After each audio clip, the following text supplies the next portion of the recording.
মনত ৰাখিব আপোনালোকে, কাৰণ এইটো আপোনাৰ সাকসেস। আপুনি যে ডিসিশন লৈছে আপুনি সাকসেসফুল পাব। মই যেতিয়া ইয়াতে প্ৰথমবাৰৰ বাবে গুৱাহাটীত লিডাৰশ্বিপ মিটিং হৈছিলে তেতিয়া মই 4 ষ্টাৰ ৰেংক এই হলত বহি মই লিডাৰশ্বিপ মিটিং শিকিছিলো। ধৰ আজি যে আমি আহিছো কিহৰ কাৰণে আহিছো? পইচা লোৱাৰ কাৰণে আজি আহিছে নেকি? শিকি কি হ'ব? শিকিলে কি হ'ব? ইয়েস, শিকিলে বহুত বস্তু আমি ইয়াৰ নলেজটো আমি পাম। আৰু এই বস্তুটো লৈ মোৰ মিটিং কৰিম কি? মিটিং যে আমি কৰিম, আমি যে ছাৰসকলে কৈছে যে মোৰ মিটিং। তো এই নলেজ বিলাক লৈ যেতিয়া আপুনি মিটিং কৰিব, মানুহে আপোনাক ফলো কৰিব, মানুহে আপোনাৰ কথা শুনিব, মানুহে এগ্ৰি হ'ব, আপোনাৰ কথা মানিব যে নহয় এই ডিস্ট্ৰিবিউটৰজন এই লিডাৰজন ঠিকেই কৈছে, তেতিয়াহ'লে আপোনাৰ টিম হ'ব। আদাৰৱাইজ টিম নহ'ব। যিমান বেছি মিটিং আপুনি শুনিব সিমান বেছি মিটিং আপুনি কৰিব পাৰিব। কাৰণ আমি মিটিং শুনি তাৰ পৰা আমি শিকিছো। বুজি পাইছে নে? কামটো কৰি আমি কামটো শিকিছো। আমি কিন্তু শিকি অহা নাই। মই কিন্তু বেলেগ প্ৰফেশনৰ পৰা অহা নাছিলো। মই জাস্ট ফ্ৰেছাৰ আছিলো, একদম নিউ আছিলো, একো বুজি পোৱা নাছিলো। কিন্তু ইয়াতে আহি নিজক ইমপ্ৰুভমেন্ট কৰিছো, শিকাইছো। এনি টাইম ছাৰসকলে যিখিনি কথা কৈছে সেই কথাখিনি আখৰে পালন কৰিছো। আপোনালোকে পাৰিবনে? যদি পাৰে আপুনি ছাৰৰ নিচিনা হ'ব।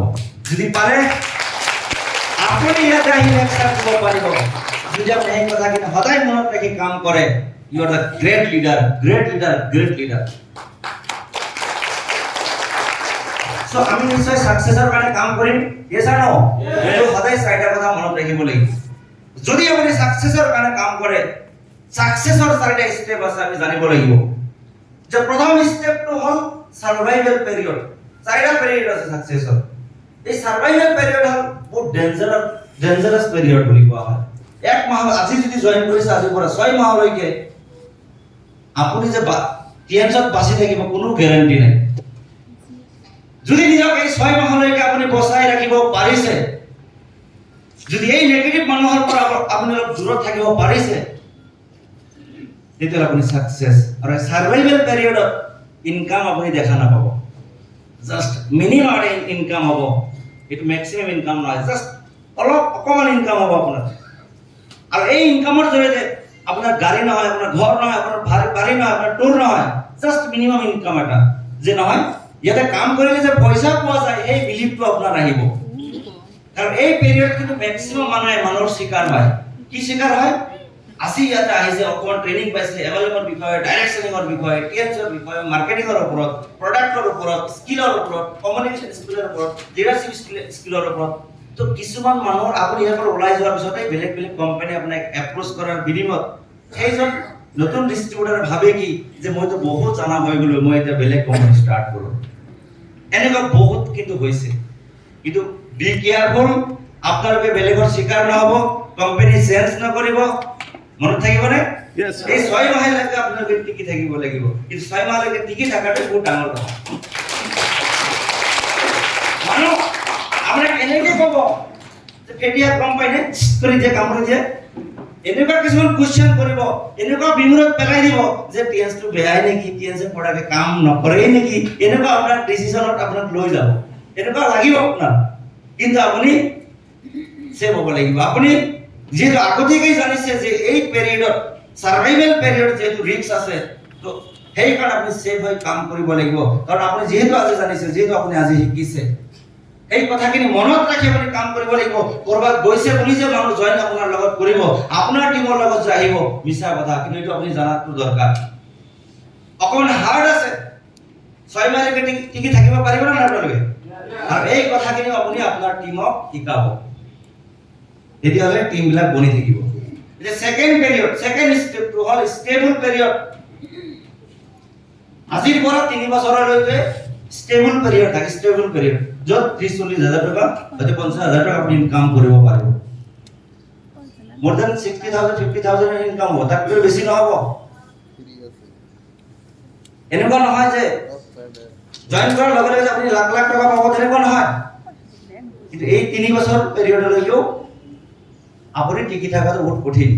কাৰণ এই 3 বছৰলৈকে কাম যদি কৰি থাকিব পাৰে, কাৰণ যিকোনো কাম 100% এক্সপিৰিয়েন্স লোৱাৰ কাৰণে, 100% আপনাৰ বিলিভ লোৱাৰ কাৰণে 100% আপনাৰ কনফিডেন্সটো বঢ়োৱাৰ কাৰণে 3টা বছৰ লাগে আমি ডিগ্ৰী লৈছো যে কিমান বছৰ লৈছে হয় না নহয় 3 বছৰ আপুনি ভাল দোকানে যদি হ'ব বিচাৰে ভাল বেলেগ যদি বিজনেস কৰিব বিচাৰিছে প্ৰফেশনাল যিকোনো বস্তু 3 ইয়াৰ্স কোৰ্স তো ইয়াতে আপুনি 3টা বছৰলৈকে আপুনি নন স্টপ চাহে পইচা পাওক চাহে নাপাওক আপুনি কাম কৰক by professional you are the great leader you are the success এখন ব্যক্তি এনেকুৱা বহুত মোৰ টিমতে আছিলে 29 বছৰ 30 বছৰ ভেঞ্চাৰ কাটিছে বেকাৰ 1 টকাও পোৱা নাই এতিয়াও যদি ফিল্ডত আমি কাম কৰিব যাওঁ বহুত মানুহ আছে মই যোৱা পৰীক্ষাৰ কথা এজন প্ৰফেসৰ পালো আজি 17 বছৰ ধৰি স্কুলত কাম কৰি আছে এতিয়ালৈকে পোষ্ট পোৱা নাই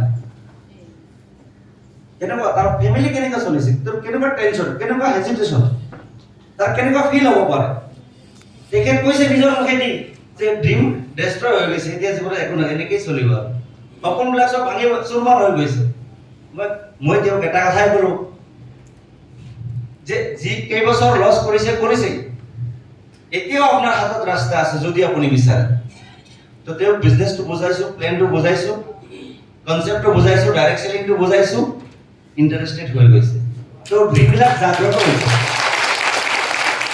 সেল বডি গৈছে বডি সেলবিলাক এক্টিভ হৈছে তে কাম কৰিব বুজি পাইছে নে তো আমি যদি 3টা বছৰলৈকে কাম কৰি থাকিব পাৰো এটা জায়গা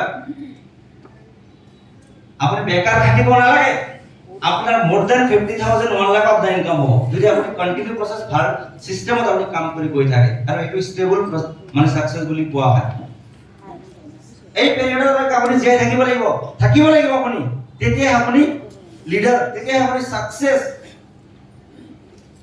তাৰ পিছৰ স্টেপটো তাৰ পিছৰ যে পৰ্যায় আছে বা পিৰিয়ড আছে সেইটো কমপ্লিটলি সাকসেস মোৰ দেন 10 ইয়াৰ্স আজিৰ পৰা 10 বছৰলৈকে যদি আপুনি টিকি থাকিব পাৰে তেতিয়া আপোনাৰ সাকসেস হয়তো 4 লাখ 5 লাখ টকা 10 লাখ টকা আপুনি আৰ্ন কৰিব পাৰে এটো সাকসেস পিৰিয়ড বুলি কোৱা হয় কিমান পিৰিয়ড 10 years 10 বছৰ 3 ইয়াৰ্স আপুনি কাম কৰিব লাগিব আৰু হেকিনিৰ জৰিয়তে আপোনাৰ বহুতখিনি সপোন ফুলফিল হৈ যাব এটো সাকসেস প্ৰবলেম নাথাকে কন্টিনিউ প্ৰসেস যেতিয়া 10 বছৰ কাম কৰিব আপোনাৰ প্ৰবলেম নাথাকে আপুনি ফুলফিল লিডাৰ হ'ব পাৰিব বুজি পাইছে না বুজি আছে মোৰ কথা কেনে yes থার্ড স্টেপ টু হল থার্ড মানে ফোর্থ পিরিয়ড টু হল সিগনিফিকেন্স মোর দেন 25 ইয়ার্স আজি বড় যদি 25 বছৰলৈকে আপুনি কাম কৰে সিগনিফিকেন্স হয় ৰাইট পাৰসন ৰেসপেক্টেড পাৰসন কোনো প্ৰবলেম নাই থাকে যেনেকুৱা যিকোনো প্ৰফেশন আছে আপুনি সাকসেসফুল যদি হ'ব বিচাৰে যিকোনো ক্যাৰিয়াৰ যেনেকুৱা ক্ৰিকেটত যাব আপুনি সিঙ্গাৰত যাব যেনেকুৱা শচীনৰ কথা আমি কওঁ সিগনিফিকেন্স শচীন টেন্ডুলকাৰ হল সিগনিফিকেন্স আগত যদি যুৱৰাজ সিং বা মহেন্দ্ৰ সিং ধোনিৰ কথা কয় তেওঁলোক হল সাকসেস শচীন হল সিগনিফিকেন্স বুজি পাইছে নে এটো ডিফারেন্সটো বুজি পাইছে নে সাকসেসৰ ভাগ আছে মোৰ দেন 25 ইয়াৰ্স আপুনি কাম কৰিব লাগিব তেতিয়া আপোনাৰ বহুত এক্সপেৰিয়েন্স হ'ব বহুত টকা আহিব আপোনাৰ তেতিয়া কাম কৰিব নালাগে 25 বছৰ পিছত আপুনি কাম কৰিব নালাগে অটোমেটিক আপোনাৰ ইনকাম আহি দিব অটোমেটিক আপোনাৰ চাই ইনকাম আহিব আপোনাৰ ফেসে আপোনাৰ টকা ইনকাম আহিব আপোনাৰ কথা শুনিলে ইনকাম আহিব বুজি পাইছে নে কৰবা যদি আপোনাৰ ফটো লগাইছে তাহলে আপুনি তাৰ ট্যাক্স বা তাৰ ৰয়্যালটি বা তাৰ পইচা আপুনি পাব তাৰ কাৰণে 25 ইয়াৰ্স আপুনি কাম কৰিব লাগিব আৰু যেতিয়া 25 ইয়াৰ্স আপুনি কমপ্লিট কৰিব আপুনি কিন্তু আমাৰ যেটো লাষ্ট ৰ্যাঙ্ক জানে নে মোৰ কিন্তু মনত নাই কি ৰ্যাঙ্ক মনত আছে টপ ৰ্যাঙ্ক আমাৰ হল অনাৰাৰি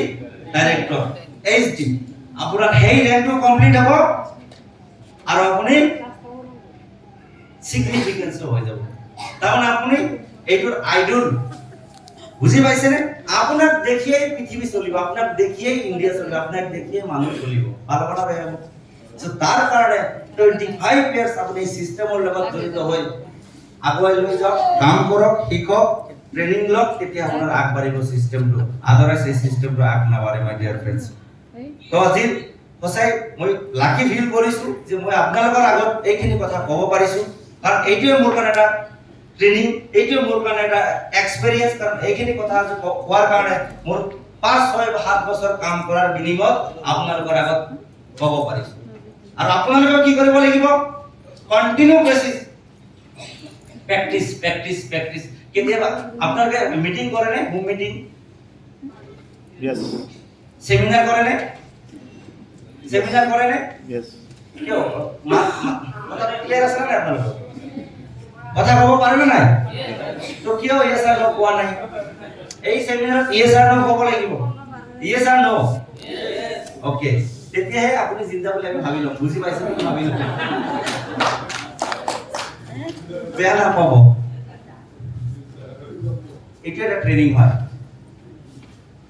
মই যেতিয়া প্ৰথম শুনিব বিচাৰে না আপোনালোকে স্যাৰ বেছি টাইম গ'ল নাই মই যেতিয়া প্ৰথম কাম ষ্টাৰ্ট কৰিলো আৰু এনেকুৱা ড্ৰেছটো নাছিলে তাইতো কেতিয়া হৈ গ'ল আমিতো স্কুলত পঢ়িছো ভঙা স্কুলত দৰ্জা খোলা নাই আমি পিছফালে যে মই তেনেকুৱা স্কুলত আমি পঢ়িছো দৰ্জা আছে মানে বন্ধ আছে পিছফালে ভাঙা থাকিব বুজি পাইছে নে এইবিলাক স্কুলত টিফিন বোলা বস্তু আমি বুজা নাছিলো এতিয়া আমাৰ বাচ্চা এতিয়া স্কুলত যাইছে টিফিন কাক পাই বুজা নাছিলো আমি রিয়েলি বিলিভ মি তাই কেনেকে মানতে তাইৰ কথা আগে শুনা নাই টিএছত আহিয়ে শুনিছো বিলিভ মি কাৰণ আমি য'ত থাকো এই প্ৰচলন বিলাক নাছিল আৰু মই একচুয়ালি এই ইন্ডাষ্ট্ৰিত আহি বহুত হেপী কাৰণ বহুত বস্তু শিকিব পাৰিছো বহুত নিজক ইমপ্ৰুভমেন্ট কৰিব পাৰিছো পৃথিৱীত